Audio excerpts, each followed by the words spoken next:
Bonjour, c'est Ursule encore. On est le 8 novembre 2022. Alors, je viens sur la trompette aujourd'hui encore et je viens proclamer le retour de notre Seigneur Jésus-Christ. Soyons tous bénis, amen. Soyons remplis de sa joie. Soyons persévérants. Soyons surtout remplis d'attente, amen. Parce que notre Seigneur Jésus-Christ est à la porte. Et nos yeux le verront bientôt. Amen. Célébrons cela, célébrons cette nouvelle-là. Amen. Alors, je viens parler de la nouvelle chaîne. Amen. Je sais que j'en ai un peu parlé, je l'ai déjà ouverte, c'est vrai. Mais j'ai eu des problèmes techniques. Dans la nouvelle chaîne, on m'a donné juste 15 minutes. Vous savez que 15 minutes pour moi, c'est très très petit. Alors, donc, je suis en train de voir comment un peu agrandir, si je peux avoir un petit 25 minutes pour commencer. Parce que dans le fond aussi, quand j'avais commencé la chaîne, découvrir sa destinée, je n'avais pas plus de 15 minutes. Amen. Mais en ce temps, je n'avais pas grand-chose à dire. Alors, petit à petit, bon, ça s'est élargi.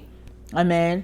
Et là, le Seigneur me demande donc, oui, de commencer un nouvel enseignement avec un nouveau groupe. Amen. Et ça ne veut pas dire que si tu as l'habitude de m'écouter sur Découvrir ta destinée, tu ne vas plus m'écouter parce que je vais mettre et les vidéos dans Découvrir sa destinée et dans la nouvelle chaîne qui est à sa ressemblance. Amen, c'est ça le nom de la chaîne. Seulement, tout ce qu'il y a dans Découvrir sa destinée ne sera pas forcément à sa ressemblance. Parce que Découvrir sa destinée, ça fait 6 ans que j'ai ouvert cette chaîne-là. Mais surtout, disons que je l'ai ouverte en tâtonnant. Et je ne dis pas que la nouvelle, je ne veux pas tâtonner. Je ne dis pas ça, ok? Mais aujourd'hui, je vois beaucoup, comment on appelle ça? D'erreurs, amen. Des choses que j'aurais pu améliorer. Disons que j'ai grandi, n'est-ce pas? J'ai grandi. Et puis, des enseignements que j'ai mûris, amen. Et je suis arrivée au stade où le Seigneur m'a dit, maintenant, je veux que tu enseignes le peuple, amen, le peuple, son peuple, amen. Et pour moi, c'est quelque chose de très grand, de très gros d'ailleurs, parce que quand je me regarde, je ne mérite rien, je ne suis rien, amen. Je suis juste une ménagère chez moi élevant mes enfants, amen. Alors quand je vois d'où je suis venue et ce que le Seigneur me demande aujourd'hui, je suis tout simplement sous le choc et vraiment rempli de beaucoup d'émotions, des émotions positives, des émotions de joie. Parce que, vous savez, quand on est appelé à quelque chose, surtout quand c'est que Dieu nous confie quelque chose, on a besoin du soutien de celui qui est avec soi, n'est-ce pas? Alors, je suis une femme, j'ai des enfants, j'ai un mari. Je ne sais pas comment le dire. Je ne sais pas si je dois dire j'ai un mari ou j'avais un mari. Je ne sais plus comment le dire. Mais toujours est-il que mon mari exerçant en tant que pasteur, amen. Alors, le Seigneur m'a appelé et j'ai mon appel depuis longtemps, depuis que je suis petite. Mais quand le moment est venu pour moi de commencer à commencer ma chaîne Découvrir sa destinée, il y a eu un clash entre mon mari et moi. Ça ne passait pas. Parce que vous savez, les femmes de pasteurs sont éduquées comme les femmes des présidents. Amen. Les femmes des présidents, elles sont éduquées comment? Elles sont éduquées à ouvrir des orphelinats et à présenter des fleurs à d'autres femmes quand elles arrivent.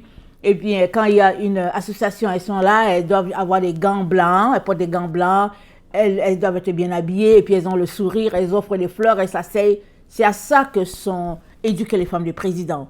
Et les femmes des pasteurs aussi, dans les églises, elles ont à peu près ce rôle-là. Et puis moi, dans mon cas, j'avais un rôle vraiment approuvé de tous. Je devais venir le dimanche matin, m'asseoir, ne pas ouvrir ma bouche et puis me lever et puis retourner. Et puis dimanche après dimanche, c'était ça. C'était ça mon rôle. Et alors, il fallait que je mette un zip à ma bouche. Et si, par hasard, la bouche s'échappait, c'était toute une histoire. Mais en dedans de moi, je savais que le Seigneur avait placé quelque chose en moi et ça ne pouvait pas se taire et ça ne pouvait pas être étouffé. Amen. Alors, par la grâce de Dieu, j'ai commencé la chaîne Découvrir sa destinée et ça a fait ce que ça devait faire et ça a ça a beaucoup bousculé la famille, vraiment, beaucoup, beaucoup d'ailleurs. Et souvent, je me suis demandé si le bateau allait se renverser ou bien qu'est-ce qui allait arriver au bateau. Amen. Je me suis posé toutes ces questions-là, mais j'ai continué d'avancer parce que notre Seigneur, qu'est-ce qu'il dit par la bouche de l'apôtre Paul? Il dit courir de manière à remporter le prix, courir les yeux fixés sur notre Seigneur, Jésus-Christ. Amen. On doit courir. Et comme j'ai dit, une femme, ça ne démissionne jamais. Une femme, une femme ne quitte pas sa position. Pour quoi que ce soit. Une femme, jamais. Surtout quand elle a des enfants. Amen.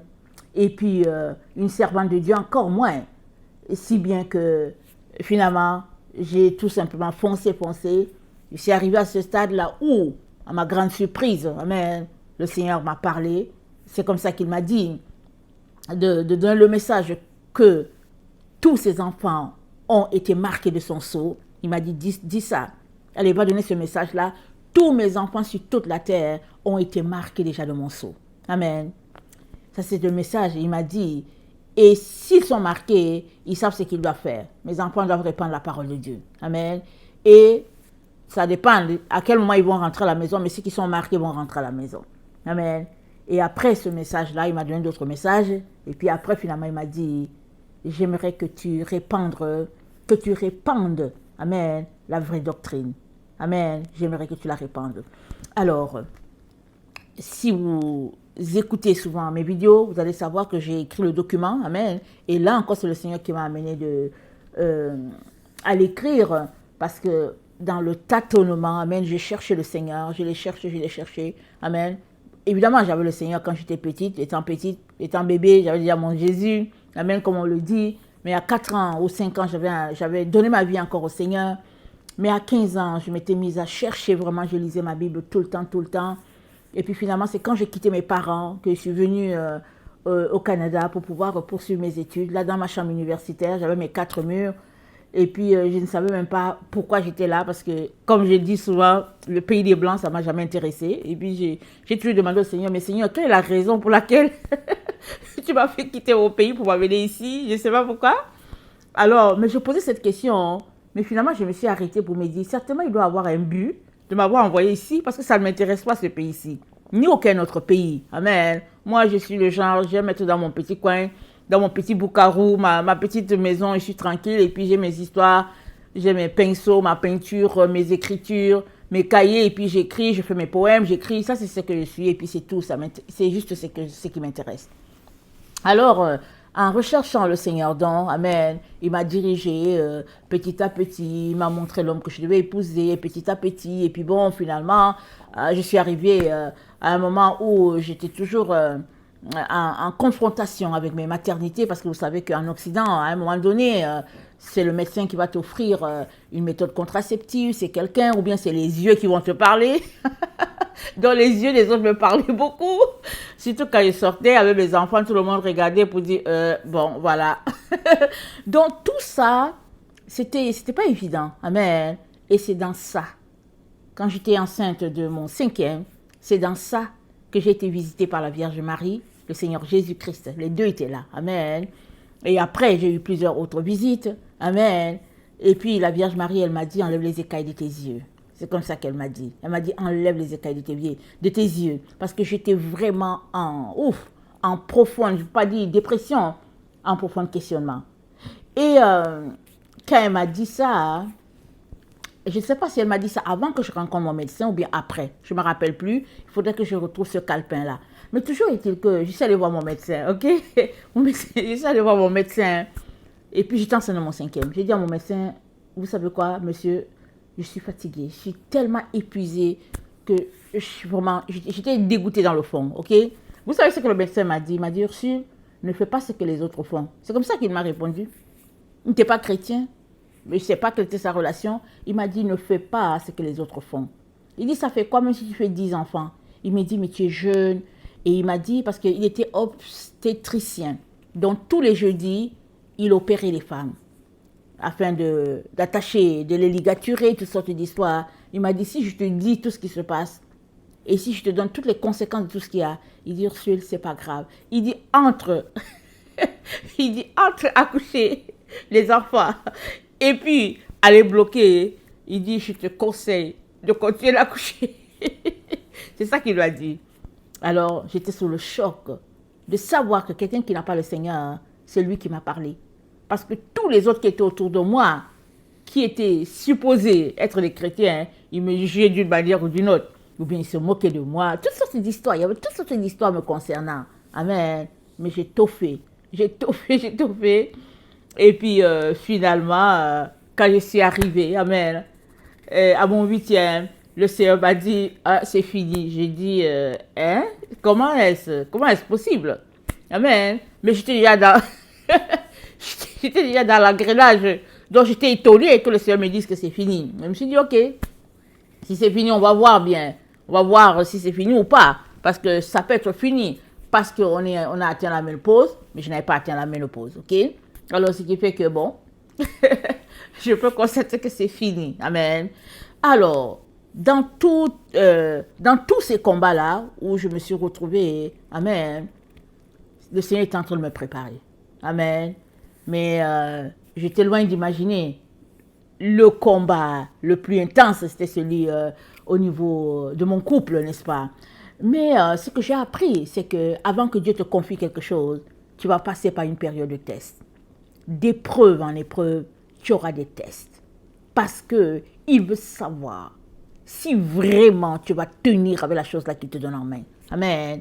Alors il voulait me remettre un témoin. Amen. Pour que je cours avec le bâton. Et il faut que je remette ça à quelqu'un d'autre. Il voulait me remettre le témoin là. Amen.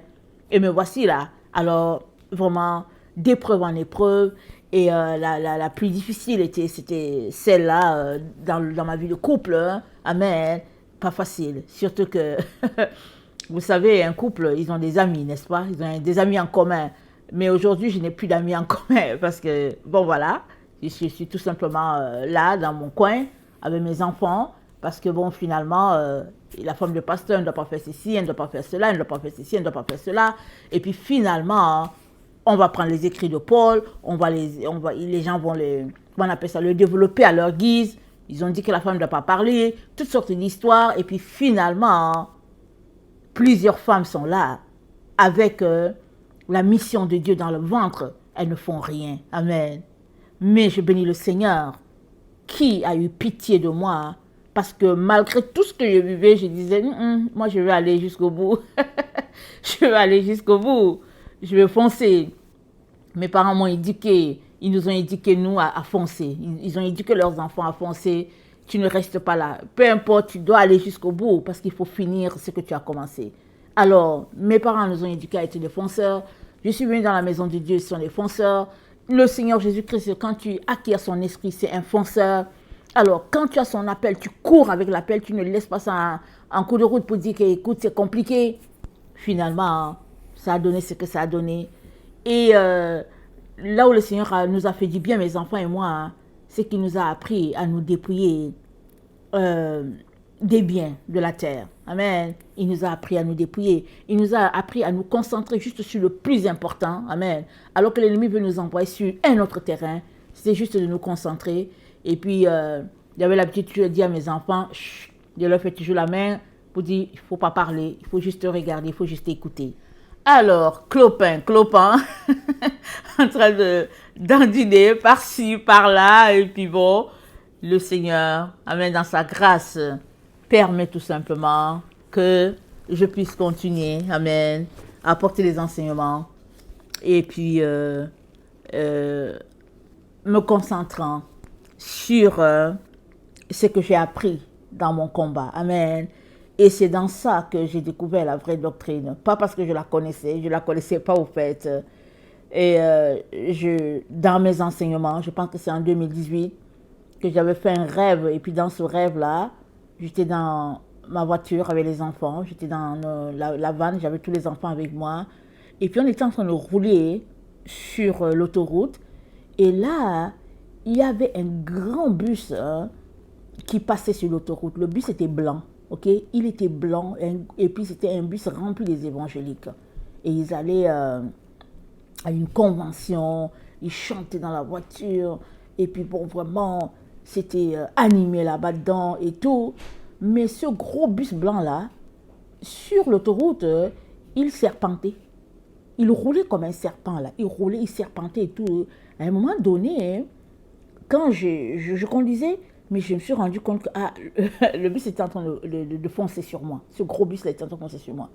Alors j'essayais de le dépasser, vous savez, surtout quand on est sur l'autoroute et qu'on essaie de dépasser un camion, et imaginez ça. J'essayais de le dépasser, mais chaque fois que j'essayais de le dépasser, ça circulait comme un serpent.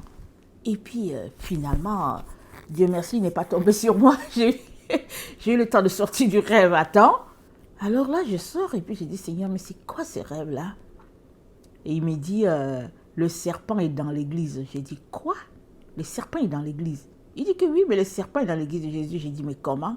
Il dit, mais c'est le serpent qui est dans l'église. J'ai dit, what? J'ai commencé alors à lire encore, parce que pour moi, quand ça parlait de serpent, de l'ennemi, pour moi, c'était dehors. Pour moi, écoutez, la véritable église, c'est l'église évangélique, c'est tout. Vous comprenez?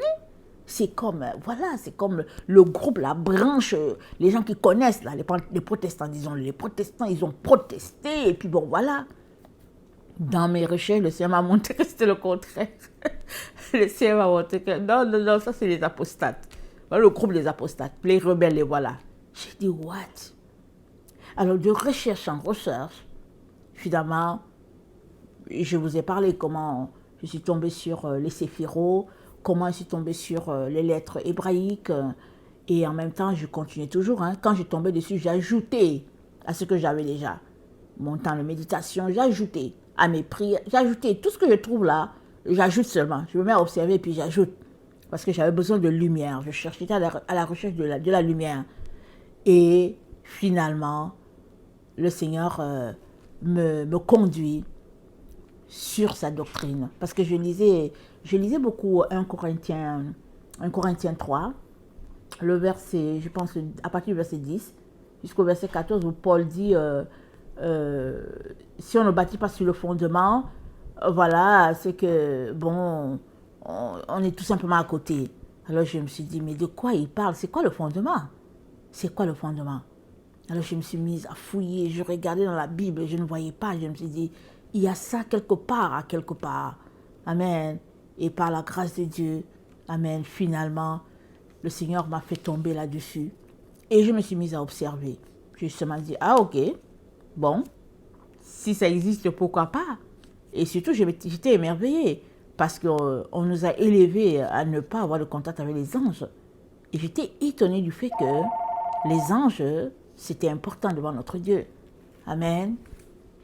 Et c'est comme ça que le Seigneur m'a dit, maintenant tu vas enseigner ça aux autres. Il faut que les autres parlent de ça. Je veux que les gens sachent ce que tu as découvert. Je veux que tu laisses ça en ligne, parce que la destruction arrive. Il dit, oui, la destruction arrive. Il faut que tu sois laissé en ligne.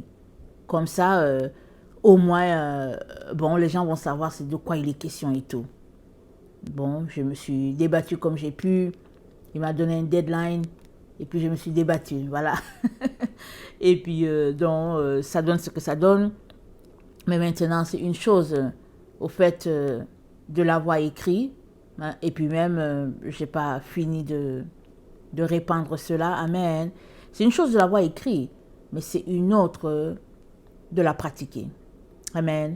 Alors dans la nouvelle chaîne à sa ressemblance,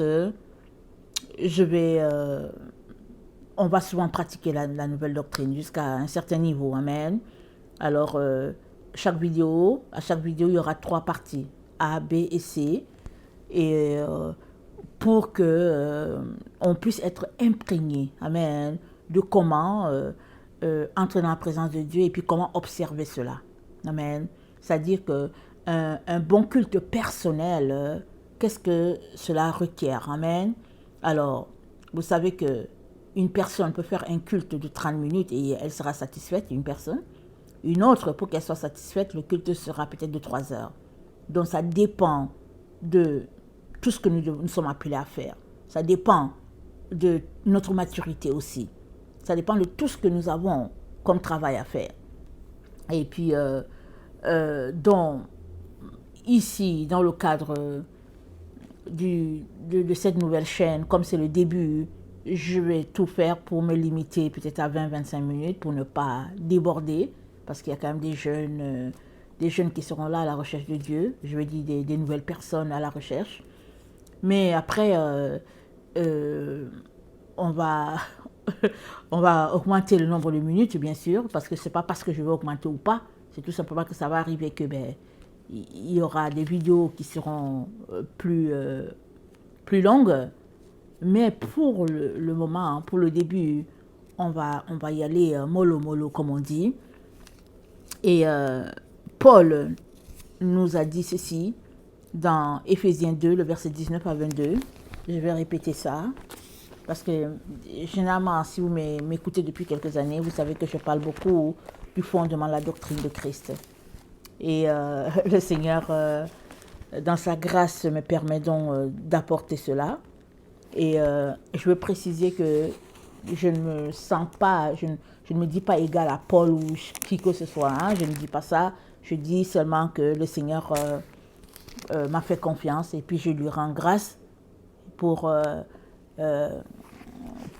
cet appel, parce que c'est vraiment une grande considération d'enseigner la parole de Dieu. La Bible dit que les enseignants fassent très attention, et je prie que le Seigneur m'aide à ne pas faire des erreurs, des bévues. Amen, parce que c'est dit qu'ils seront jugés plus sévèrement. Alors, dans Éphésiens 2, l'apôtre Paul nous dit ceci. Le verset 19. « Ainsi donc, vous n'êtes plus des étrangers, ni des gens du dehors, mais vous êtes concitoyens des saints, gens de la maison de Dieu. » Donc toi et moi, nous ne sommes plus les gens de dehors, nous sommes de la maison de Dieu. Amen. Dieu nous compte parmi ses enfants. Voilà pourquoi il tient à ce que nous ayons un bon enseignement, que nous ayons la base. Amen. Et chaque fois qu'on a la base, le Seigneur il va agrandir. Amen.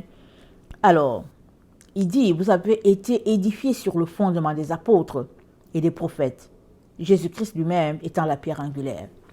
Alors, les apôtres et les prophètes, c'est eux qui ont mis la base. Amen. Et la base première, elle a été mise par l'ancien Enoch. Amen. Le prophète Enoch. Le premier, le 7e homme qui a plu à Dieu. Et il ne fut plus parce que Dieu l'a pris. Amen. Donc, cette vidéo aussi, je vais la couper à un moment donné. Et puis, je vais faire une autre. Et ce sera Enoch. Amen. Donc, celui qui a mis la base de la doctrine de Christ. Amen. Et après, ça a été appris, les autres prophètes l'ont aussi apporté, et à un moment donné, les pharisiens l'ont ôté, Jésus-Christ est venu, il a remis cela, amen, les apôtres l'avaient, amen, et finalement, qu'est-ce qui s'est passé? Ils ont réécrit ce qu'ils voulaient qu'on ait. Alors, ils nous ont donné la Bible, ils ont réécrit ce qu'ils voulaient qu'on ait. Ce qu'ils ne voulaient pas qu'on ait, ils l'ont gardé. Et dans les écrits de Qumran, les écrits de la mer morte, on découvre plusieurs enseignements de Jésus-Christ que nous n'avons pas dans notre Bible. Et la Bible, elle a été écrite dans le but de trouver un équilibre, parce que quand les apôtres étaient là sur la terre, vous vous rappelez, n'est-ce pas, comment on les tuait, comment Paul même était allé pour les tuer. Donc quand ils étaient là sur la terre, c'était strict la façon de marcher selon Jésus-Christ. Donc si tu voulais faire partie de la doctrine de Christ, c'était évident que tu ne marchais pas comme les pharisiens. Amen. Donc il y avait des gens qui voulaient faire partie de cette doctrine-là parce qu'ils voulaient avoir la vie éternelle, mais ils n'étaient pas prêts à laisser tomber leurs habitudes. Alors, quand le roi, je ne sais plus si c'est le roi Constantin, je ne sais pas lequel est venu, amen, il a dit, ok, écoutez, envoyez tous les écrits, là, on va essayer de trouver quelque chose qui va faire l'unanimité. Parce qu'il paraît que son pays était en train de voler en éclats. Parce que les deux groupes s'est déchirés. Ceux qui disaient que nous sommes de Christ, de la vraie doctrine, et puis les autres disaient que non, non, non. Alors ça s'est déchiré pas mal. Et le roi a appelé pour dire, envoyez les écrits. Alors les prophètes étaient là, ils lisaient. Et puis les sacrificateurs, les scribes étaient là, ils lisaient. Et le roi disait, écoutez, ça on va mettre ça parce que ça fait l'unanimité. L'autre aussi on va laisser parce que c'est trop dur, c'est trop sévère. Donc il y a des choses qu'ils ont enlevées. Il il y a d'autres choses qu'ils ont gardées. Si bien qu'ils ont regroupé les choses qu'ils pensaient que ça pouvait faire le consensus, et le reste, ils l'ont laissé de côté. Mais vous savez que notre Dieu ne parle pas pour qu'on ait un consensus. Vous le savez. Quand Dieu parle, c'est la vérité qu'il plante. Soit tu es avec la vérité, soit tu n'es pas avec la vérité. Mais quand il parle, c'est la vérité qu'il répand. Quand il parle, c'est la vérité qu'il dit. Il ne parle pas pour chatouiller les oreilles. Il parle pour que nous soyons délivrés, pour que la vérité soit établie. Amen. Alors, si bien que, finalement, ils nous ont donc éduqués au fait, ils nous ont donné cette, comment on appelle ça, cette religion-là, voilà, un peu qui est comme mi-figue, mi-raisin, et puis on est là-dedans. Mais les apôtres, ils ont ramené ce que Jésus-Christ leur a enseigné, ils ont mis ça sur la table. Et je ne sais pas si c'est à partir du IIIe siècle, oui, c'est à partir du IIIe siècle que carrément ça a commencé à être enlevé. Ils ont pris l'église de Jésus-Christ, ils l'ont rattaché à Rome, ils l'ont coupé d'Israël, ils l'ont rattaché à Rome. Ils ont enlevé plein de livres qui étaient dans la Bible, et même il paraît qu'à un synode au IVe siècle, ils avaient refusé de mettre l'Apocalypse et le livre d'Enoch. Les deux, ils ont refusé de mettre ça. Ils ont fait un synode et ils n'ont pas convoqué tout le monde. Et tout ce que je vous dis là, je l'ai lu sur Internet. C'est pourquoi je vous dis, si vous voulez connaître la vérité, faites des recherches. Je l'ai lu sur Internet. Alors, finalement, le synode a eu lieu. Et les hommes de foi ont appris que le synode a eu lieu et qu'eux, ils n'ont pas été convoqués et que le livre d'Enoch a été enlevé et que l'Apocalypse a été enlevé. Ils ont dit non, ça ne marche pas. Jamais on peut accepter ça. Ils ont dit il faut un autre synode. Ils ont dit que si on enlève l'Apocalypse, c'est quoi qui reste alors à la Bible? Parce que s'il y a eu une Genèse, il faut qu'il y ait une Apocalypse. Donc finalement, ils ont remis le livre d'Apocalypse, mais ils n'ont pas remis Enoch. Mais Enoch, c'est avant Genèse, n'est-ce pas? Genèse, c'est les hommes qui ont écrit pour dire que bon, voilà, Dieu a créé, il a fait ceci, il a fait ça. Mais Enoch, lui, il est allé, amen, dans la présence de Dieu, il a reçu l'enseignement, il a amené, il nous a donné ça. Alors, c'est vrai que la Genèse raconte l'histoire de la création. Il me semble que le livre d'Enoch devait tout de suite venir après la Genèse. Il me semble que c'est ça qui devait arriver. Ok? Mais ce n'est pas ça qui a eu lieu. Alors, ce qui fait que finalement, on s'est retrouvé donc avec une religion qui satisfasse, qui fait l'affaire du grand nombre. Et finalement, Jésus est là, on sait que Jésus-Christ sauve, mais il a été vidé de son essence. L'intérieur, il n'y a rien dedans. Tout a été vidé. Et finalement, c'est de se demander, mais si la boîte est là et puis l'intérieur est vide, ben, ça sert à quoi? Et Paul ne manque pas de nous dire que Jésus-Christ, c'est la pierre angulaire. Alors, une pierre angulaire, l'angle, vous savez, un angle là, bien droit, il y a le côté bien droit, là, tu déposes l'équerre. Et puis bon, voilà, c'est bien, l'édifice est bien coordonné là, il est élevé à cet endroit, et puis d'une droiture, d'une exactitude, n'est-ce pas? Les gens qui sont dans le cadastre, en tout cas les ingénieurs de construction du bâtiment, ils savent c'est quoi. Moi, je ne sais pas trop ces histoires-là.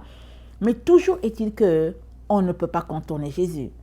Mais si on nous dit que c'est Jésus, mais que l'intérieur, l'essence qui fait que c'est ça, la doctrine de Christ, ce n'est pas là, alors on a juste quelque chose de vide. Alors, on est là, en fait, on appelle ça, on se réjouit d'un salut qu'on nous a donné. Amen, alléluia, Jésus-Christ a donné le salut, mais on ne sait même pas qu'est-ce qu'il faut faire pour avoir le salut. On nous a prêché la gratuité du salut, amen, en nous disant que nous sommes sauvés un jour, nous sommes sauvés toujours. Et nous savons tous que ce slogan-là, il vient des profondeurs de l'enfer. Je suis désolée de vous le dire. Il n'y a pas quelqu'un sur la terre qui est sauvé un jour, qui est sauvé toujours, ça n'existe pas. Dans la maison de Dieu, ça n'existe pas. Si tu es sauvé, tu prouves que tu es sauvé alors que tu observes la doctrine, les préceptes de ton Père. Mais si déjà on nous a enlevé même la base même, c'est-à-dire que le sabbat même déjà, on nous l'a enlevé, on nous a connectés à adorer le Dieu des Romains le dimanche. Alors ça commence déjà à partir là. On dit que non, vraiment, vous avez été libérés, vous avez été sauvés, mais on nous a dit d'adorer dimanche. Il y a déjà quelque chose qui ne va pas là. Ok? Mais on n'a pas changé ça. Donc petit à petit, la doctrine de Christ est allée en perdant les plumes, si on peut le dire ainsi. Si bien que on se retrouve aujourd'hui dans notre temps avec Jésus-Christ qui est notre sauveur, mais un Jésus-Christ qui n'a rien à voir avec celui qui nous a sauvés. C'est un autre Jésus. Le nom, c'est Jésus-Christ de Nazareth. Mais quand on regarde, ça n'a rien à voir avec Jésus-Christ, le fils de Marie. Amen. Alors on regarde, on se dit, mais qu'est-ce qui se passe? Et Paul a dit que Jésus-Christ, c'est la pierre angulaire. Pierre l'a dit aussi. Il a dit, au verset, à 1 Pierre 2, le verset 5, Pierre nous dit, il dit, et vous-même, comme des pierres vivantes, édifiez-vous, pour former une maison spirituelle, un saint sacerdoce, afin d'offrir des victimes spirituelles agréables à Dieu par Jésus-Christ. Il dit, et vous-même, comme une maison spirituelle, édifiez-vous. Tu es appelé à t'édifier, je suis appelé à m'édifier. L'autre est appelé à s'édifier. On doit s'édifier pour être une maison spirituelle en l'honneur de notre Dieu. Amen. On doit s'édifier pour être un bête. Amen. Vous connaissez l'alphabet hébraïque. J'ai dit, il y a le Aleph, il y a un seul Dieu. La deuxième lettre, c'est le bête, c'est la maison. Alors Dieu créateur s'est choisi une maison sur la terre pour venir habiter. Il t'a choisi, il m'a choisi. Donc nous devons nous édifier. Édifier, ça veut dire quoi? Ça veut dire construire. Et Paul a dit quoi? Il dit on construit sur un fondement. Le fondement qui a déjà été établi. Ce n'est pas Paul qui l'a mis. Ils ont renversé. Paul est venu, il a bien remis ça. Et il dit bien, il dit que ce n'est pas lui qui a mis le fondement. Il dit que lui, il a juste remis ça en place. Ça, c'est 1 Corinthiens 3, on va lire parallèlement par rapport à 1 Pierre, parce que je veux faire ressortir quelque chose de très important ici. Alors, 1 Corinthiens 3, alors Paul nous dit au verset 10, il dit, selon la grâce de Dieu qui m'a été donnée, il dit, j'ai posé le fondement comme un sage architecte et un autre bâtit dessus. Mais que chacun prenne garde de la manière dont il bâtit dessus, car personne ne peut poser un autre fondement que celui qui a été posé, savoir Jésus-Christ. Amen.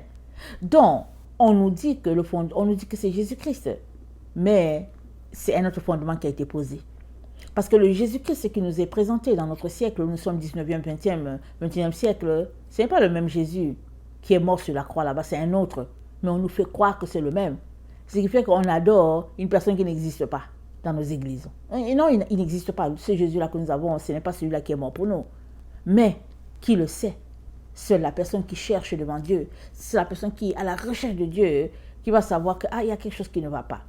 Et la personne qui est à la recherche de Dieu, qui va se mettre à lire sa Bible à un moment donné, elle se rend compte que non, ce verset-ci, il y a quelque chose qui ne va pas là-dedans. Amen.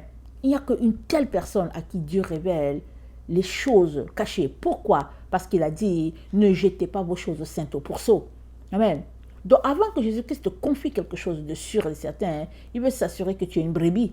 Mais si tu es un porc, mais voilà, parce que tu vas piétiner ça à un moment donné. Et Jésus-Christ, il fait très attention avant de te confier quelque chose. Alors, donc, l'apôtre Pierre nous dit, il nous dit de nous édifier. Alors, il dit de bâtir sur le fondement que Paul a déjà ramené. Mais Paul, qu'est-ce qu'il fait? Il a ramené ce que Jésus-Christ avait rétabli. Et Jésus-Christ, il l'a rétabli, mais quand il était dans la présence de Dieu, c'est lui qui l'a confié à Enoch. Il l'a confié pour toute la terre. Il nous l'a confié, il a confié ça à l'humanité pour toute la terre. Mais si nous passons à côté, nous sommes tout simplement en train d'être dans un jeu de plaisanterie. Parce que on dit être avec Christ, mais dans le fond, on est avec un autre Christ. Amen. Alors, Pierre nous dit de nous édifier comme une maison spirituelle, et puis il nous dit, c'est écrit que c'est en Sion que la pierre angulaire est. Amen. C'est dit, Voici, je mets en Sion une pierre angulaire, choisie, précieuse, et celui qui croit en elle ne sera point confus. Si tu crois à la pierre angulaire que Dieu a placée en Sion, tu ne seras point confus. Pourquoi? Parce que c'est là-bas que se trouve la vérité. La vérité, elle est en Sion. Et Dieu l'a placée là-bas. C'est en Sion qu'il a choisi une pierre angulaire, bien polie là, bien choisie là, bien angulaire là. Il a choisi en Sion et il l'a placée là. Il dit, si tu crois à cette pierre là, voilà, tout sera beau. Mais si tu ne crois pas, tu seras confus. Parce que la pierre, en tout cas, excusez-moi de rire, c'est la même pierre qui allait frapper la grosse statue du roi Nebuchadnezzar. Daniel 2, le verset 35. C'est cette pierre-là, cette petite pierre-là, qui allait frapper le haut de la montagne du roi Nebuchadnezzar. Cette montagne remplie d'or, d'argent, des objets précieux de ce monde, cette pierre-là a frappé cela. Et puis c'est dit quoi? C'est dit que la montagne s'est écroulée. Et la petite pierre, elle s'est répandue. Elle est devenue une grosse montagne sur la terre. Et c'est de cette pierre-là. Et c'est le même fondement. Celui sur lequel Enoch a bâti, celui sur lequel Moïse et Élie ont bâti, celui sur lequel notre Seigneur Jésus-Christ a bâti. Amen, notre Seigneur, il est Dieu. J'espère que vous le savez, il est Dieu. Mais quand il est venu, il a marché sur la terre comme un homme. Il a bâti là, sur la pierre, amen, que lui-même il est, parce que c'était déjà établi, il avait déjà remis ça à ses apôtres, à ses prophètes dans l'Ancien Testament. Et puis maintenant, il a remis ça, Paul l'a bien précisé, bien établi encore, et aujourd'hui encore, dans le temps où nous sommes, il confie à certaines personnes, voilà, de bâtir, de ramener le fondement, amen, et puis il m'a aussi confié, amen, il m'a aussi demandé de venir ramener ce que Paul a établi. C'est pourquoi j'ai dit, je ne suis rien, et je veux juste rendre grâce à Dieu du fait qu'il a vu mon cœur, ma misère, ma galère. Il m'a vu et puis il m'a demandé d'apporter ce peu-là que je peux apporter pour sa gloire, qui aux yeux de Dieu c'est quelque chose de très, vraiment, c'est grandiose ce qu'il fait. Et je ne peux même pas parler, amen. Et je prie tout simplement que le Seigneur me donne de pouvoir transmettre ce qu'il veut que je dise à ses enfants, afin que la gloire puisse lui revenir. Amen. C'est dit donc, la petite pierre est devenue, c'est une pierre d'achoppement aussi.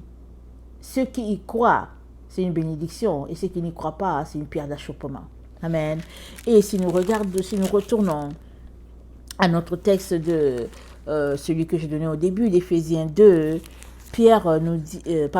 Paul nous dit, amen, que l'édifice bien coordonné s'élève pour être un temple saint dans le Seigneur. Éphésiens 2, le verset 21. C'est tout l'édifice, le verset 22 nous dit ça, c'est tout l'édifice qui est une habitation de Dieu en esprit. C'est tout. Ça dit que la façon dont nous vivons aujourd'hui, ça doit correspondre à la façon dont les gens vivaient au temps d'Enoch. Ça doit correspondre au temps où les gens ont vécu, au temps de Moïse, au temps d'Abraham. Ça doit correspondre. C'est pas vrai que, parce que nous sommes du 20e, 21e siècle, on peut venir devant Dieu avec les habits déchirés pour dire, Seigneur, tu sais quoi, en notre temps, au fait, on peut venir nu devant toi et puis, non, ça marche pas. Ok? Alors, donc, nous sommes donc appelés en tant que ses enfants, amen, à nous dépouiller, voilà, de tout ce qu'il y a dans ce monde-là et à nous associer, amen, un seul cœur, une seule âme, à ce que Dieu est en train de faire, amen. Et nul n'est parfait, amen. Et on a demandé, les gens ont demandé à Jordan, excusez-moi d'apporter l'exemple, à Jordan, comment est-ce que tu as réussi? Il dit, j'ai échoué plusieurs fois, ou bien 7 fois, et puis finalement j'ai réussi. Question de dire que le Seigneur n'est pas venu pour les parfaits. Amen. Il n'est pas venu pour les parfaits. Il est venu pour ceux qui sont malades. Il n'est pas venu pour les gens qui ne tombent pas. Il est venu pour les gens qui tombent et qui se relèvent. Moi, je suis tombé plusieurs fois.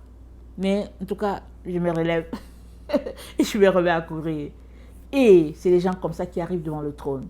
Mais si tu tombes et que tu restes là parce que soit tu as honte de te lever, soit ceci, soit cela, alors tu vas rester là. Et ça, le Père n'aime pas ça. Ce que le Père aime beaucoup, c'est le fait que l'enfant tombe et l'enfant se relève, il se remet à courir. Et il se met à courir et puis il arrive à la ligne d'arrivée. Le tout est de terminer ta course, d'arriver et d'avoir le trophée pour dire bon et fidèle serviteur. Amen. C'est à ça que Dieu nous appelle et je viens nous encourager tous. Amen. Et petit à petit, on va donc approfondir la doctrine. On va se mettre à la pratiquer aussi. Et petit à petit, ça va rentrer dans nos habitudes. Et comme je vous ai dit, c'était des choses que dans mes recherches, j'ai appris à faire. Et le Seigneur m'a dit, ok, comme tu as bien appris à faire ça là, va aussi apprendre aux autres comment ils vont faire pour que aussi ils puissent recevoir ma présence, pour qu'ils puissent entrer dans ce que j'aime, comment j'aime qu'on m'adore. Amen. Alors c'est sûr que c'est beaucoup d'abandon, beaucoup de renoncement, mais la joie qu'il y a, c'est de savoir que on fait ce que notre papa aime. Amen. Alors, soyez bénis et soyez, comment on appelle ça, soyez décidés, amen, à faire la volonté de Dieu. Ça, c'est la chose que vous avez juste besoin. Soyez décidés. Si tu n'es pas décidé, rien ne va se passer. Mais une fois que tu es décidé d'aller jusqu'au bout, d'avoir l'intimité avec ton Père, de le connaître tel qu'il est et d'avoir sa lumière, tu peux être sûr que ton Père te le rendra bien. Il sera content. Amen. Et il va se révéler à toi. C'est tout ce qu'il attend, Dieu notre Père. Amen. Que le Seigneur bénisse sa parole. Je vous aime beaucoup. Et Dieu davantage. Maranatha, Jésus revient. Amen et Amen.